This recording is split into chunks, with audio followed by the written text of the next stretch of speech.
बंगाल के रिजल्ट से उत्तर प्रदेश में योगी आदित्यनाथ का तीसरा टर्म कंफर्म हो गया? क्या बीजेपी बंगाल की तरह ही अब यूपी में बड़े अंतर से जीत की तैयारी कर रही है? क्या यही वजह है कि ममता बनर्जी की करारी हार से अखिलेश यादव इतना घबरा गए कि उन्हें अब संकट मोचन हनुमान जी याद आ रहे हैं? एकजुट हिंदू वोट बैंक और महिला वोट बैंक ने जो नैरेटिव बंगाल में सेट किया, उससे 27 के लिए अखिलेश के सारे फॉर्मूले फीके पड़ते हुए दिखाई दे रहे हैं।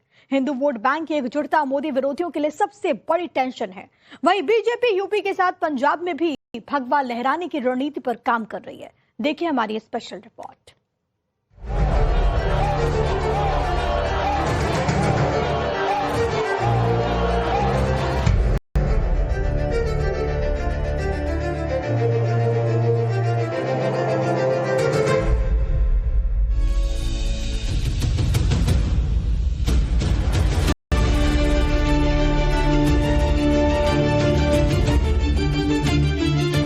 समाजवादी पार्टी ने संसद में महिला आरक्षण को रोका है, उसे भी यूपी की महिलाओं का आक्रोश सहना पड़ेगा।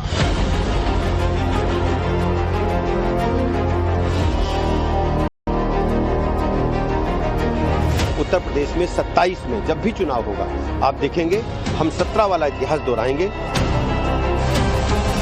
यूपी की परिस्थितियां बिल्कुल अलग है। यूपी के अंदर हम समझते हैं कोई इम्पैक्ट इसका नहीं आने वाला है।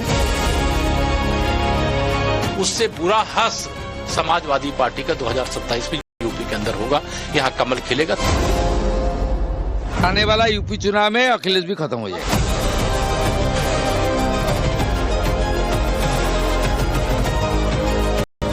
पंजाब के चुनाव के बाद मोदी सरकार गिरेगी, देश के अंदर मोदी सरकार का अंत पंजाबी करेंगे।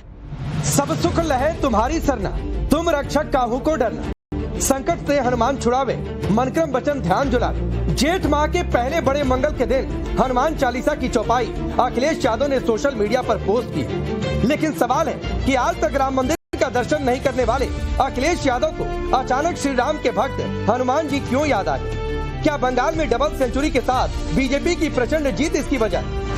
बीजेपी राम मंदिर पर अखिलेश को घेरते रहती है। क्या उसकी काट में अखिलेश को बड़ा मंगल याद आ रहा है? क्या बंगाल के नतीजों के बाद ये एंटी हिंदू छवि से बाहर आने की खलबली है, या फिर हिंदू वोट बैंक में सिरमारी के लिए ऐसा किया जा रहा है? बंगाल में बीजेपी की प्रचंड जीत ने एक बात साफ कर दी है कि भगवा लहर अब हिंदी बेल्ट तक सीमित नहीं है। अखिलेश यादव का डर भी जायज है, क्योंकि जब जब हिंदू वोट बैंक एकजुट हुआ, बीजेपी को बम्पर जीत मिली है। बंगाल में भी वही हुआ है।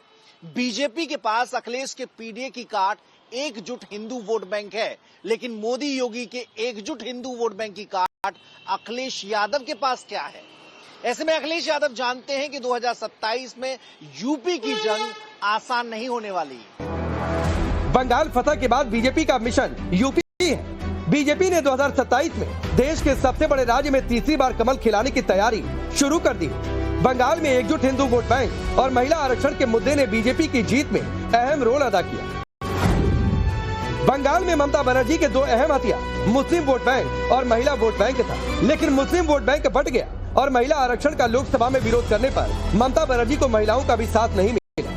मीडिया रिपोर्ट के मुताबिक ममता बनर्जी को पिछले चुनाव के मुकाबले इस बार 10% कम महिलाओं ने वोट किया। नतीजा ये हुआ कि 2021 में 215 सीट जीतने वाली टीएमसी अब की बार 80 पर सिमट गई। तमाम मीडिया रिपोर्ट के मुताबिक बंगाल में बीजेपी को महिलाओं का रिकॉर्ड 45% से 47% के करीब वोट मिलने का अनुमान है। 2021 में यह आंकड़ा करीब 37% था, यानी सीधे 10% का उछाल।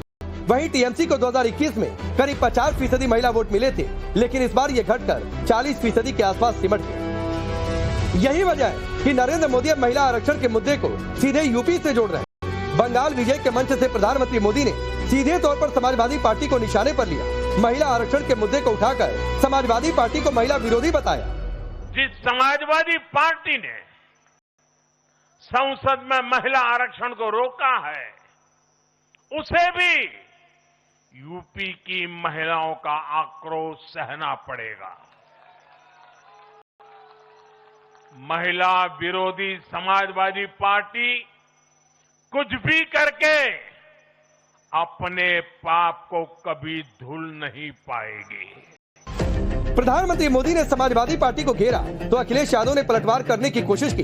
अखिलेश यादव ने सोशल मीडिया पर पोस्ट करते हुए लिखा, पश्चिम बंगाल में जब परिणाम मनमाने ढंग से निकाले गए तो बीजेपी की परंपरा के मुताबिक मुख्यमंत्री भी मनमाने ढंग से ही बनाया जाएगा।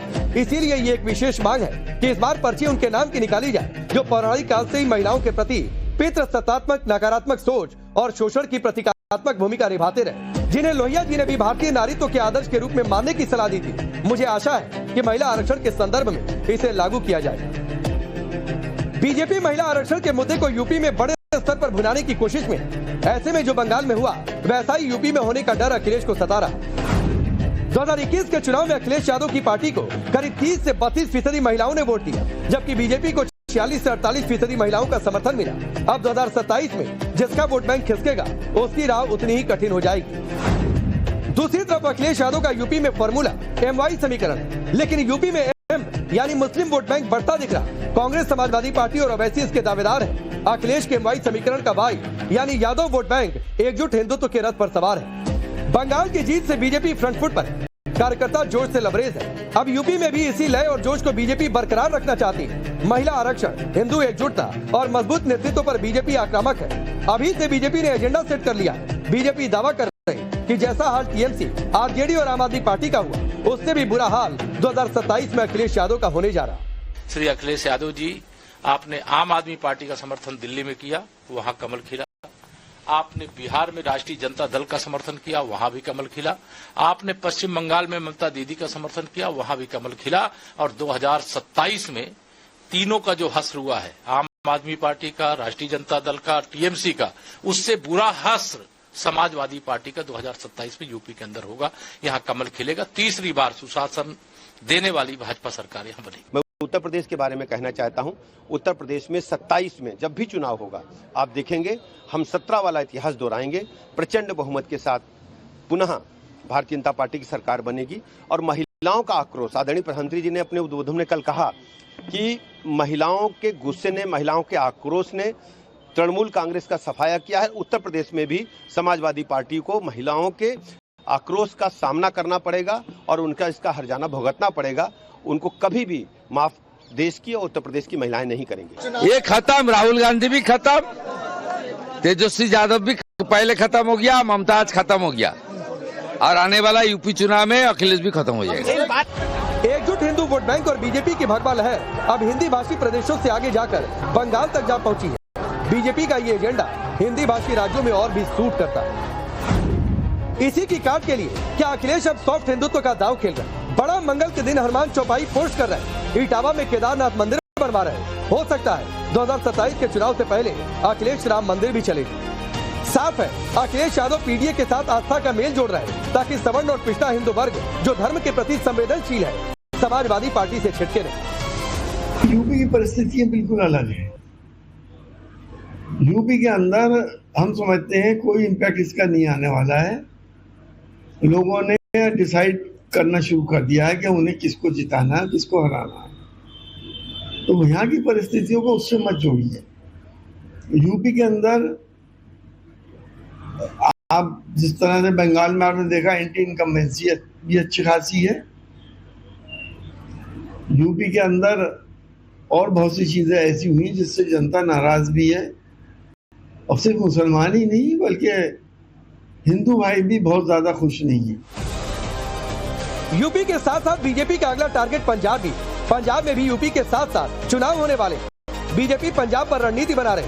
हाल ही में आम आदमी पार्टी के 7 राज्यसभा सांसद बीजेपी ज्वाइन कर चुके हैं, जिसे लेकर पंजाब में आम आदमी पार्टी में घमासान मचा है। आज बीजेपी ज्वाइन कर चुके राघव चड्ढा ने राष्ट्रपति से मुलाकात की, फिर भगवंत मान ने भी राष्ट्रपति से मुलाकात की और 7 सांसदों के आप छोड़कर बीजेपी ज्वाइन करने को असंवैधानिक बताया। राघव चड्ढा लगातार आम आदमी पार्टी पर हमलावर है और भ्रष्टाचारी बता रहे हैं। तो अरविंद केजरीवाल दावा कर रहे हैं कि पंजाब चुनाव के साथ ही मोदी सरकार की सत्ता भी चली जाएगी। जिम्मेदारी के साथ कह रहा हूं, अभी भी आंधी हो गई है। ये लोग सारे चुनाव आसाम जीत गए, बंगाल जीत गए, बिहार जीत गए, महाराष्ट्र जीत गए, दिल्ली जीत गए।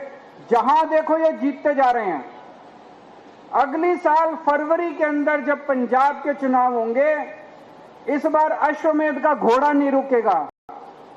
पंजाब के चुनाव के बाद मोदी सरकार गिरेगी, देश के अंदर मोदी सरकार का अंत पंजाबी करेंगे, मोदी सरकार का अंत पंजाब के लोग मोदी सरकार का अंत करेंगे। पंजाब का चुनाव मोदी जी का आखिरी चुनाव होगा, देख लेना। लेकिन पीएम मोदी की अगुवाई में जिस तरह बीजेपी कमबैक कर रही है, उससे यूपी और पंजाब में भी पार्टी नेताओं और कार्यकर्ताओं को सियासी हौसला मिला। बंगाल में बीजेपी ने जिस तरह घुसपैठ के मुद्दे को हिंदुत्व के साथ जोड़ा, वो सियासी संजीवनी बना। अब वही फॉर्मूला यूपी में 27 के लिए ब्लूप्रिंट बनेगा। इतना ही नहीं, बंगाल की जीत ने बीजेपी के लिए वो विजेता वाला नैरेटिव सेट कर दिया। यूपी से लेकर पंजाब तक बीजेपी अब प्रोएक्टिव मोड में रहेगी, जबकि मोदी विरोधी पार्टियों को अपनी पूरी रणनीति दोबारा लिखनी पड़ सकती है। अगर बंगाल में कमल खिल सकता है, तो बीजेपी के लिए यूपी के हेड से अब दूर की कौड़ी नहीं लगती। और जिस तरह से बीजेपी रणनीति बनाकर काम करती है, उससे पंजाब का सियासी खेल भी बदल सकता है। Bureau report, Times Now Bharat. Bengal को लेकर सबसे प्रसिद्ध कहावत है कि बंगाल आज जो सोचता है, देश उसे कल सोचता है। लेकिन इस बार बंगाल ने जो सोचा था, उसकी कल्पना शायद कम ही लोगों ने की होगी। पश्चिम बंगाल की धरती भगवा रंग में इस वक्त सराबोर है। बीजेपी ने सत्ता का शिखर छू लिया, लेकिन सवाल बरकरार है कि क्या बंगाल का मिजाज नहीं बदला। बंगाल में बदलाव के जश्न के बीच कई इलाकों में चुनावी नतीजों के बाद हिंसा की तस्वीरें आई, जिसे लेकर टीएमसी और बीजेपी एक दूसरे पर आरोप लगा रहे हैं।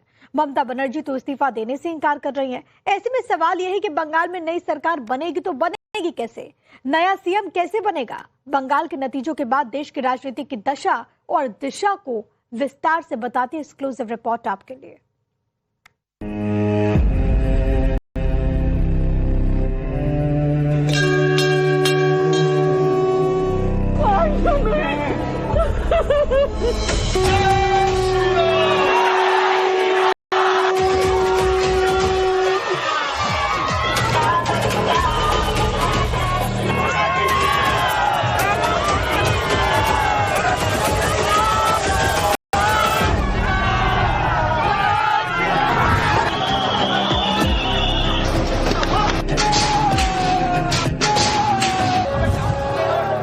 जश्न है,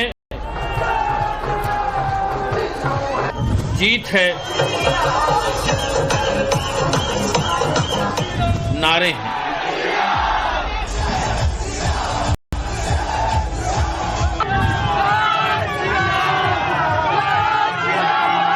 जय श्री राम के जयकारे हैं।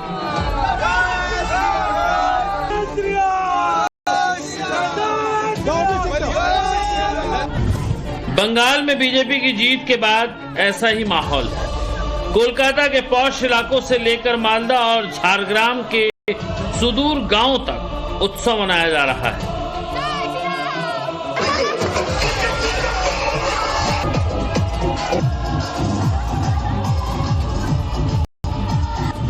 पूरा बंगाल भगवामय नजर आ रहा है, लेकिन इन सबके बीच कुछ तस्वीरें ऐसी भी आई हैं जो सवाल उठा रही हैं कि क्या वाकई बंगाल बदल गया है। बंगाल जीत के बाद प्रधानमंत्री नरेंद्र मोदी ने क्या कहा था, पहले वो सुनिए, फिर तस्वीरें देखिए।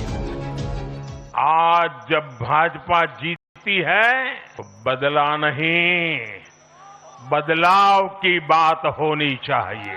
भय नहीं, भविष्य की बात होनी चाहिए।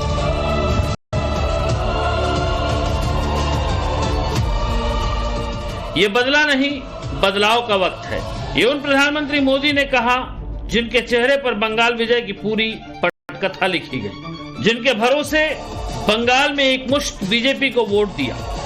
लेकिन प्रधानमंत्री के कार्यकर्ताओं को नसीहत के बावजूद पश्चिम बंगाल में बीजेपी की जीत के बाद कई इलाकों में हिंसा और तोड़फोड़ की घटनाएं सामने आई। टीएमसी ने बीजेपी समर्थकों पर पार्टी दफ्तरों को निशाना बनाने का आरोप लगाया है। आरोप है कि बंगाल में कई जगह टीएमसी के दफ्तरों में तोड़फोड़ की गई, फर्नीचर और शीशे तोड़े गए। कोलकाता के रूबी इलाके में टीएमसी के ऑफिस में भी तोड़फोड़ की गई। इस वक्त हम रूबी मोड़ पे मौजूद हैं। यहाँ अगर आप देखेंगे तो ये टीएमसी का एक ऑफिस हुआ करता था, टिन शेड का ये ऑफिस है और इसके अंदर भी कल जो है वो तोड़फोड़ किया गया। कल जब जीत हुई भारतीय जनता पार्टी की तो कार्यकर्ताओं में अलग उत्साह देखने को मिला, जोश देखने को मिला। और उसके बाद देखिए यहाँ पर जो तोड़फोड़ है वो भी आपको हुआ नजर आएगा। आप देखिए यहाँ पर क्या क्या टूटा हुआ है, तस्वीरों में आपको दिखाते हैं। ये देखिए जो सीसीटीवी कैमरे यहाँ पर लगे थे, इसको यहाँ पर तोड़ दिया गया। ये देखिए आपको सीसीटीवी जो कैमरा है वो यहाँ पर नजर आएगा, जिसको यहाँ पर तोड़ दिया गया है। ये ऊपर इसी पोल पे लगा हुआ था। नीचे अगर आप देखेंगे तो ये देखिए ये कुर्सियां हैं, इसे तोड़ दिया गया है। ये कुर्सी ऐसा लग रहा है कि ऑफिस के अंदर थी, जिसको यहाँ पर इस तरीके से तोड़ दिया गया है। ये खिड़की थी, खिड़की के ऊपर जो शीशा लगा हुआ था, शीशा पूरे तरीके से यहाँ पर तोड़ दिया गया है। और ये देखिए शीशा के जो टुकड़े हैं वो भी आपको यहाँ पर नजर आएंगे। अंदर एक बार अगर आपको लेके चलूं मैं तो ये देखिए ये मेन गेट है। मेन गेट से जैसे ही आप अंदर आएंगे तो सिर्फ और सिर्फ आपको टूटे फूटे जो चीज है वो नजर आएंगे। ये देखिए नीचे अगर आप देखेंगे तो ये प्रिंटर है। ये देखिए ये प्रिंटर था जिसको यहाँ पर इस तरीके से तोड़ दिया गया है। प्रिंटर के साथ साथ अगर आप देखेंगे तो ये देखिए ये पाइप जो कि पर्दा लगाने के लिए ऐसा लगता है कि काम में आ रहा था, उसको यहाँ पर तोड़ा गया है। इसके अलावा जो कुर्सियां थी यहाँ पर, ये देखिए इन कुर्सियों को भी जो अंदर पार्टी में थी उसको यहाँ पर तोड़ दिया गया है। ये तस्वीरें डायमंड हार्बर के फाल्टा इलाके की हैं, जहां टीएमसी नेता और फल्टा से टीएमसी के उम्मीदवार जहांगीर खान का दफ्तर है, जो फिलहाल बंद पड़ा है। आरोप है कि जहांगीर खान के दफ्तर में भी तोड़फोड़ की गई। कुछ लोग जहांगीर खान के दफ्तर में घुस गए, पोस्टर फाड़ डाले, शीशे तोड़ दिए।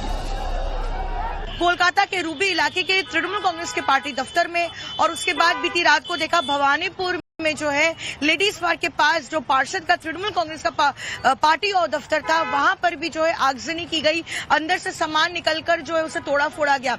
वहीं दूसरी ओर तृणमूल कांग्रेस की तरफ से यह आरोप लगाया जा रहा है कि फलता, जहां से जहांगीर खान फलता से उम्मीदवार है और 21 मई को वहां पे चुनाव होने हैं, उससे पहले जहांगीर खान के पार्टी दफ्तर पर भी जो है वहां पे तोड़फोड़ मचाई गई है।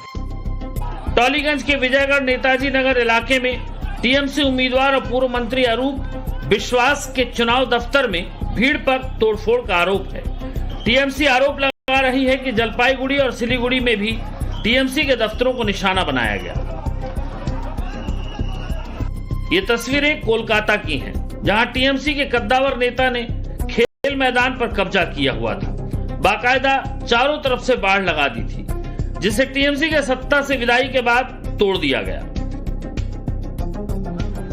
हावड़ा में डुमुरजला इलाके में भी टीएमसी के दफ्तर में तोड़फोड़ की गई। कुर्सियां, खिड़कियां तोड़ दी गई। पार्टी का झंडा सड़क पर फेंक दिया गया। टीएमसी और बीजेपी कार्यकर्ताओं में झड़प भी हुई।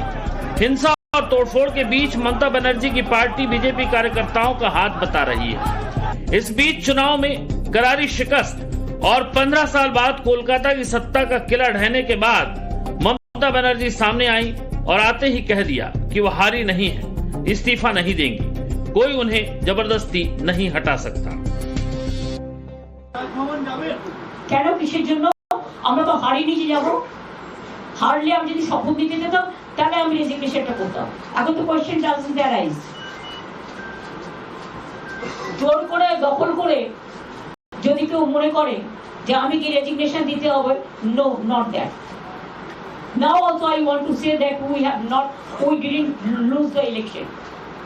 It is their forceful attempt to defeat us. Officially they may, through election commission, can defeat us. But morally I am telling you that we won the election. Mamata Banerjee ने पूरी प्रेस कॉन्फ्रेंस के दौरान BJP पर जमकर निशाना साधा। चुनाव में गड़बड़ी का आरोप लगाया, ईवीएम से छेड़छाड़ की बात कही, चुनाव आयोग को कटघरे में खड़ा किया और हार स्वीकार करने से इनकार कर दिया है। ऐसे में सवाल है कि अब पश्चिम बंगाल में नई सरकार कैसे बनेगी, एक्सपर्ट से जानिए। तो अगर ममता बनर्जी इंसिस्ट करती हैं कि मैं इस्तीफा नहीं दूंगी, गवर्नर उनको अपने प्लेजर का एक्सरसाइज करते हुए हटा सकते हैं और एक नए मुख्यमंत्री को अपॉइंट कर सकते हैं। इसमें कोई कॉन्स्टिट्यूशनल बार नहीं है। यानी ममता बनर्जी अगर इस्तीफा नहीं देती हैं तो राज्यपाल उन्हें हटा सकते हैं, और ये बात दीदी भी जानती है। असल में 15 साल तक निर्बाध सरकार चलाने वाली ममता बनर्जी को यकीन नहीं हो रहा है कि वो बंगाल की सत्ता से बाहर हो चुकी है, लिहाजा चुनाव आयोग से लेकर बीजेपी पर हमलावर है। नतीजों के बाद हिंसा को लेकर भी ममता बनर्जी ने बीजेपी को कटघरे में खड़ा किया। जवाब में बीजेपी ने क्या कहा, पश्चिम बंगाल बीजेपी के अध्यक्ष समीक भट्टाचार्य को सुनिए। बहुत जगह तृणमूल की जो अंदरूनी रंजिश था, पैसों लेकर जो आपस में मुठभेड़ था, वो ही कुछ लोग तृणमूल का झंडा छोड़ के बीजेपी का झंडा लेकर के तृणमूल के ऊपर आक्रमण कर रहे हैं, उसका पार्टी अभी स्ट्रगल कर रहे हैं। इस पे हम लोग किसी भी को बख्शा नहीं जाएगा। अगर वो भाजपा का हो, हम पार्टी से निकाल देंगे। सियासी आरोप प्रत्यारोप हैं, लेकिन नतीजों के बाद बंगाल के कई इलाकों में जिस तरह की हिंसा की तस्वीरें आई, उन्हें किसी भी सूरत में सही नहीं ठहराया जा सकता। यही वजह है कि बीजेपी अपने कार्यकर्ताओं को हिंसा और तोड़फोड़ से दूर रहने की नसीहत दे रही है। তারা তারপরে ভারতীয় জনতা পার্টির সাথে থেকেছেন, ভারতীয় জনতা পার্টিকে এই জয় এনে দিয়েছেন। তাদেরকে এখন বলবো ধৈর্য ধরে থাকুন, শান্ত থাকুন, তৃণমূলের কোনো প্ররোচনায় পা দেবেন না। আমরা তৃণমূল হতে পারবো না, আমাদের তৃণমূল হওয়া যাবে না। আমরা তৃণমূল হয়ে গেলে কিন্তু মানুষ আমাদেরকে প্রত্যাখ্যান করবে। আমরা পার্টি উইথ ডিফারেন্স। যে তারা এতদিন যে পরিশ্রম করেছে, যেভাবে ভারতীয় জনতা পার্টির কার্যকর্তা হয়ে কাজ করার জন্য তাদেরকে বারবার লাঞ্ছনা, গঞ্জনা, অত্যাচারের সম্মুখীন হতে হয়েছে। टीएमसी के एक्स हैंडल से हिंसा से जुड़े कई पोस्ट किए गए, जिनमें बंगाल के कई इलाकों में टीएमसी नेताओं से मारपीट और तोड़फोड़ के आरोप लगाए गए हैं, जिसे लेकर कोलकाता पुलिस ने भी जवाब दिया। कोलकाता पुलिस ने सोशल मीडिया पोस्ट में कहा कि चुनाव नतीजों के बाद सोशल मीडिया पर कई गुमराह करने वाली पोस्ट फैलाई जा रही हैं, जिनमें दूसरी जगहों के वीडियो और तस्वीरों को गलत तरीके से कोलकाता से जोड़ा जा रहा है। लोगों को अफवाह फैलाने वाली खबरों से सतर्क रहने की अपील भी की। प्रशासन को, चीफ सेक्रेटरी को बोल दिया हम लोग, जैसे जिसी भी जगह हिंसा हो, चाहे वो किसी फैक्ट्री गेट हो, चाहे किसी ऑटो टोटो का स्टैंड हो, कड़े से कड़े कार्रवाई दीजिए। They must take stringent action against them. It can not be and will not be tolerated by party.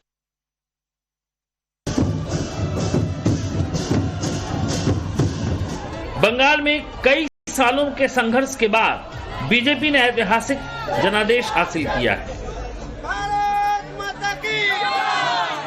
जिसका असर नतीजे आने के बाद से ही शुरू हो गया। बंगाल से हिंसा की ही तस्वीरें नहीं, बदलाव की झलक भी दिखाई दे रही है।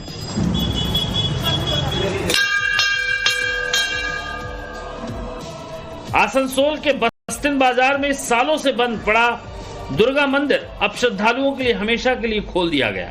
नवनिर्वाचित विधायक कृष्णेंदु मुखर्जी ने वादा निभाते हुए मंदिर के कपाट खुलवाए। मंदिर के दरवाजे खुलते ही बड़ी संख्या में श्रद्धालु और स्थानीय लोग पूजा अर्चना के लिए पहुंच गए। आसनसोल का ये मंदिर ममता सरकार के आने के बाद से ही बंद था। साल में कड़ी सुरक्षा के बीच एक दो बार खोला जाता था। कृष्णेंदु मुखर्जी ने जीत के बाद मंदिर खुलवाने का वादा किया था और नतीजों के बाद मंदिर को हमेशा के लिए खोल दिया गया। तो अच्छा काम किया। आप लोगों को उसमें जाकर के पुष्पांजलि देकर आना चाहिए। हम लोग तो जाएंगे। पश्चिम बंगाल की धरती भगवा रंग में सराबोर है। बीजेपी ने सत्ता का शिखर छू लिया है। श्यामा प्रसाद मुखर्जी की सरजमी पर पहली बार भगवा सरकार बनने वाली है। जिस बंगाल में दशक भर पहले तक बीजेपी हाशिए पर थी, अब कोलकाता की रॉयटर्स बिल्डिंग में विराजमान होने वाली है। और बात उतनी सी ही नहीं, बंगाल के नतीजों ने विपक्ष के सियासी समीकरण भी गड़बड़ा दिए। पश्चिम बंगाल में टीएमसी का एकमात्र सियासी किला ढह चुका है। तमिलनाडु में डीएमके सत्ता से बाहर हो चुकी है। आम आदमी पार्टी सिर्फ पंजाब तक सिमट चुकी है। केरल में लेफ्ट का आखिरी किला भी ढह चुका है। ओडिशा में बीजेडी 2 दशक की सत्ता के बाद बाहर हो चुकी है। महाराष्ट्र में उद्धव ठाकरे और शरद पवार के सामने कई चुनौतियां हैं। यूपी में बीएसपी अपने वजूद की जंग लड़ रही है। यूपी में समाजवादी पार्टी के सामने 2027 की चुनौती है। रही बात कांग्रेस की, तो देश की सबसे पुरानी पार्टी के लिए बंगाल और असम की सत्ता एक बार फिर दूर के ढोल साबित हुई। बंगाल में कांग्रेस सिर्फ 2 सीट जीत पाई, वो भी तब जब राहुल गांधी ने बंगाल में 6 रैलियां की। और इन रैलियों में क्या कहते रहे, एक बार सुनिए। ममता बनर्जी नरेंद्र मोदी और बीजेपी के लिए बंगाल में रास्ता खोल रहे हैं, क्योंकि वो सही सरकार नहीं चलाती, भ्रष्ट सरकार चलाती है। बंगाल में प्रचार के दौरान राहुल गांधी ममता सरकार को घेरते रहे। राहुल की इसी नीति पर इंडी गठबंधन के सहयोगी सवाल उठा रहे हैं। डेफिनेटली राहुल गांधी बार बार बोल रही थी ममता दीदी का ये बहुत बड़ा अपराध है, राहुल गांधी की बात मानी नहीं। अगर राहुल गांधी जी के साथ ममता दीदी बैठती, चर्चा करती तो कुछ नतीजा और भी आ जाते। राहुल गांधी ने जो जो कहा है वो सच हो गया। बंगाल में ममता बनर्जी का बुरी तरह हार कर सत्ता से बाहर होना विपक्ष को रास नहीं आ रहा है। टीएमसी की हार पर राहुल गांधी से लेकर अखिलेश यादव ने सवाल उठाए, लेकिन सच यही है कि बंगाल में 1.5 दशक बाद दीदी की सरकार सत्ता से बाहर हो चुकी है। अंग बंग कलिंग से असम तक बीजेपी ने ऐतिहासिक जनादेश हासिल किया है। बीजेपी को बंगाल के साथ ही असम में बम्पर जीत मिली है।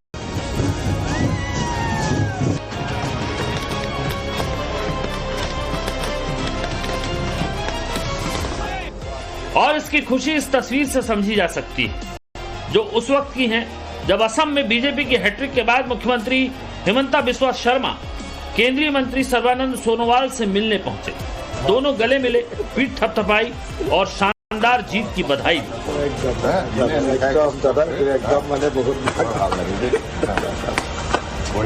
लब्बुलुआब यही कि बंगाल चुनाव के नतीजों से देश में एक नई राजनीति का आगाज हो चुका है। बंगाल में हुआ बदलाव का असर आने वाले चुनाव में भी नजर आना तय माना जा रहा है। ब्यूरो रिपोर्ट, टाइम्स नाउ, नव भारत।